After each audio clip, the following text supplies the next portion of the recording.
Lucky রুবাস কুকিংয়ে আপনাদের সবাইকে স্বাগত জানাচ্ছি। আজকে আপনাদের সাথে চীনা হাঁসের মাংস রান্নার একটা ভিডিও শেয়ার করতে যাচ্ছি। তো এই হাঁসটি গ্রাম থেকে নিয়ে আসছি। নিয়ে আসার পর এটা আমার পক্ষে কাটা সম্ভব হচ্ছিল না, পরে মুরগির দোকান থেকে এটা কাটিয়ে এনেছি। এটা খুব সুন্দর করে লোমগুলো ছাড়িয়ে দিয়েছে। এখন এটা আমি যে খুলে নিচ্ছি, তারপর এটা খুব ভালো করে পানিতে ধুয়ে এখানে লেগে থাকা সব লোমগুলো আবার ভালো করে পরিষ্কার করে নিতে হবে। তারপর গ্যাসের চুলায় একটু পুড়িয়ে নিব। হালকা কিছু লোমগুলো থাকে যেগুলো হাত দিয়ে তোলা যায় না বা খালি চোখেও দেখা যায় না, বা দেখা গেলেও তোলা সম্ভব হয় না, সেগুলো একটু পুড়িয়ে নিলে খুব ভালো হবে।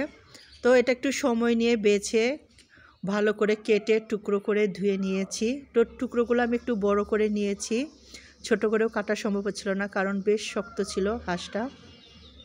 তো ভালো করে ধুয়ে নিয়েছি। এখানে আমি ধনে গুঁড়ো দিয়ে দিব 2 টেবিল চামচ, জিরে গুঁড়ো দিয়ে দিব 1 টেবিল চামচ, হলুদ গুঁড়ো আমি এখানে দিয়ে দিচ্ছি 1 টেবিল চামচ, আর এখানে দিয়ে দিব মরিচের গুঁড়ো, এটাও 1 টেবিল চামচ, আর গরম মশলার গুঁড়ো এটাও 1 টেবিল চামচের মতোই দিয়ে দিচ্ছি। তারপর এখানে দিয়ে দিব লবণ। লবণটাও আমি প্রথমে 1 টেবিল চামচই দিয়ে দিচ্ছি। এখানে প্রায় 2 কেজির কাছাকাছি মাংস হবে, ওই 2 কেজির কম বেশি হবে এরকম মাংস আছে। আর এখানে আমি দিয়ে দিচ্ছি সয়াবিন তেল। তেলটা দিয়ে 1 টেবিল চামচের মতো তেল দিয়েছি। তারপর খুব ভালো করে মশলাটা মাংসের সাথে মেখে নিয়েছি। যেটা হয়েছে আদা রসুন বাকি ছিল, তো রসুন এখানে আমি 2 টেবিল চামচের একটু বেশি দিয়ে দিলাম। আর আদা বাটা আমি এখানে দিয়ে দিচ্ছি 1.5 টেবিল চামচের মতো। তো দিয়ে খুব ভালো করে এটাকে হাত দিয়ে আবার মেখে নিচ্ছি। মেখে আমি 1 ঘন্টার মতো রেখে দিয়েছিলাম। চুলায় পাত্র বসিয়ে পাত্রটা গরম করে নিয়ে এখানে আমি 1/2 কাপের একটু বেশি তেল দিয়ে দিচ্ছি। তারপর গোটা গরম মশলা আর তেজপাতা দিয়ে খুব ভালো করে ভেজে নিচ্ছি। এখানে আমি পেঁয়াজ কুচি দিয়ে দিচ্ছি। এখানে আমি 4টার মতো পেঁয়াজ কুচি করে রেখেছিলাম। পেঁয়াজটা যেরকম ব্রাউন ব্রাউন করে ভেজে নিয়েছি। এখন এর মধ্যে মশলা মাখানো মাংসটা দিয়ে খুব ভালো করে কষিয়ে নেব। তো মাংসটা যত বেশি সময় নিয়ে কষিয়ে রান্না করব, এটা খেতেও তত বেশি ভালো হবে। তো মিডিয়ামের থেকে কম আগুন দিয়ে এটাকে খুব সময় নিয়ে ঘন ঘন নেড়ে চেড়ে ঢাকনা দিয়ে দিয়ে আমি খুব ভালো করে কষিয়ে নেব। আর মাংস থেকে কিন্তু মোটামুটি যেটুকু পানি বের হবে সেই পানি দিয়েই মাংসটা কষিয়ে নিব।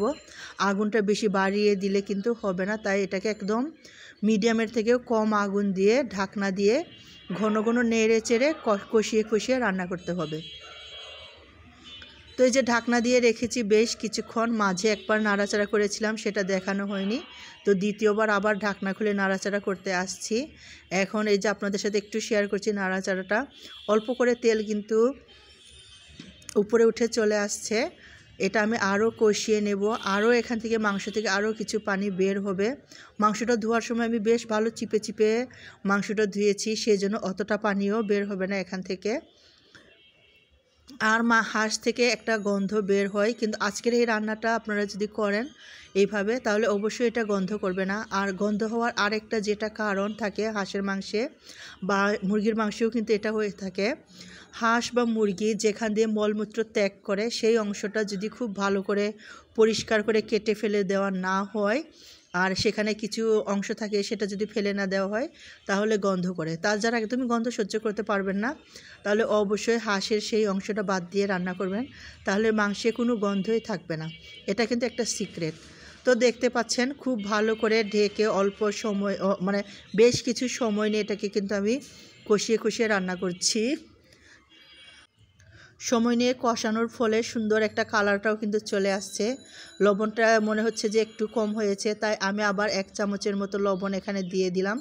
তারপরে এই যেরকম করে কিন্তু আমি ঘন ঘন নেড়ে চেড়ে নিচ্ছি বেশ সময় নিয়ে, যাতে লেগে না থাকে। অল্প কিছু পানি বের হয়েছে, সেটাই আমি খুব ভালো করে কষিয়ে নিয়েছি। আর আমার আসলে ঠান্ডা লেগেছে, আমার ঘন ঘন কাশি আসছে, খুব কষ্ট করে কথাটা আমি বলছি। তো আমি কিন্তু আরেকটা চুলায় পানি গরম দিয়ে রেখেছি। অবশ্যই গরম পানি দিয়ে রান্না করতে হবে, তাহলে খেতেও ভালো লাগবে আর গন্ধটাও একদমই আসবে না। অবশ্যই এখানে গরম পানিটা দিতে হবে। তো গরম পানিটা এমনভাবে দিয়েছি মাংসটা যেন ডুবে ডুবে থাকে। খুব বেশি পানি দিলে যেটা হবে ওভারকুক হয়ে যাবে। ওভারকুক হয়ে গেলেও কিন্তু যে কোনো রান্নাই খেতে ভালো লাগবে না, মাংসটাও সেরকম। তো পানিটা দিয়ে এরকম করে আবার মিডিয়াম থেকে আরেকটু কমিয়ে সময় নিয়ে এটাকে রান্না করতে হবে। তো আমি বেশ সময় নিয়ে মাঝে একবার নেড়ে চেড়ে দিয়েছি, একবার না দুই একবার নেড়ে চেড়ে দিয়েছি যাতে লেগে না যায়। এরকম একদম তেলটা উপরে উঠে আসছে, ধোয়ার জন্য বোঝা যাচ্ছে না, কিন্তু তেল অনেকটা উপরে উঠে আসছে। রান্নাটা আমার একদমই হয়ে আসছে। এটা কিন্তু আমি নামিয়ে নিব। চীনা হাঁসের এই ভুনা মাংস রান্নাটি কিন্তু খেতে অনেক বেশি ভালো হয়েছিল। এটা দেখতে যেমন অনেক সুন্দর লাগছে, খেতেও অনেক মজা হয়েছিল। আশা করি আপনাদের রান্নাটি ভালো লেগেছে। আমার তো অবশ্যই ভালো লেগেছে। নতুন রাঁধুনিরা এইভাবে রান্না করে খেতে পারেন, তাহলে অনেক বেশি সহজ আর টেস্টি হবে।